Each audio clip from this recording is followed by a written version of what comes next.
YNAB provides default categories based on how we thought you might want to organize your budget. But what do we know? Do what you want. There's definitely more than one way. We want you to organize your budget in a way that makes sense to you.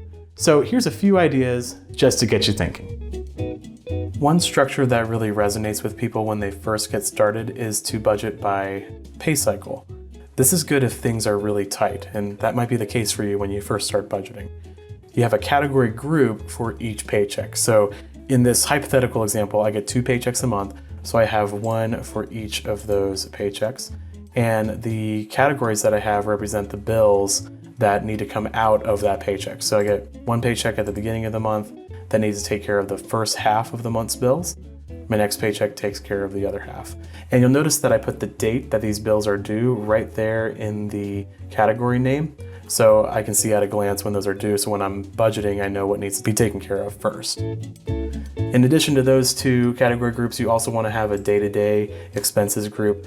These are just things that don't really fit in your bill cycle because there's not a specific date that you're going to pay for them. And some of them you take care of every single day or maybe multiple times a week or once a week. So you want to have a separate category group for that. Last one is my true expenses. These are things that don't happen every single month, but they are going to happen. So they're a lower priority than my regular monthly bills and these things that I just need to take care of on a regular basis.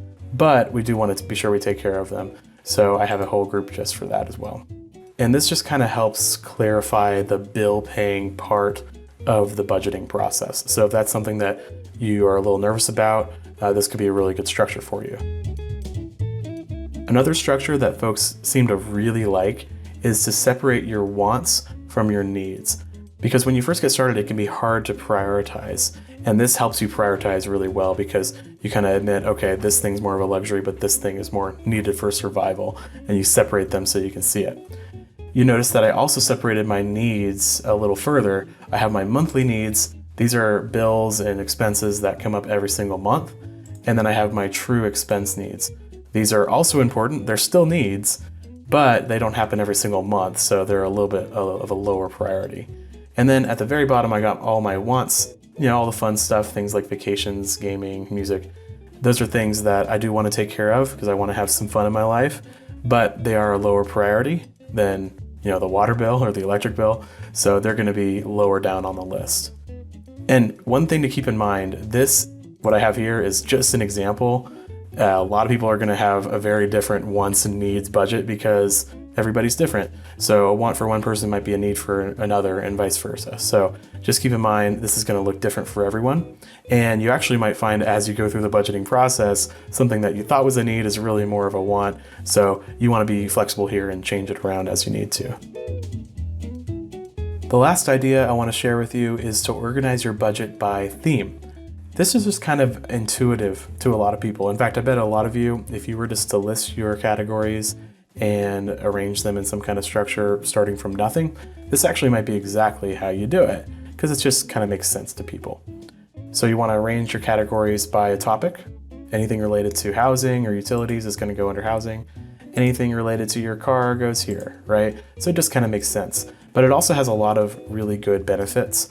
One of them is it's a lot easier to find categories in a list. So if you want to check something, you know exactly where to find it. If something's related to my car, I know it's down here. If something's related to just having some fun, it's going to be down here in my fun category group, right?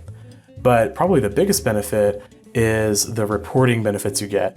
I can look at individual categories, but if I want to have an idea what my car is costing me holistically, not just my car payment or gas, but everything all at once, I could look at my car category group and I could look at the reporting features and get more detail on what all of it's costing me.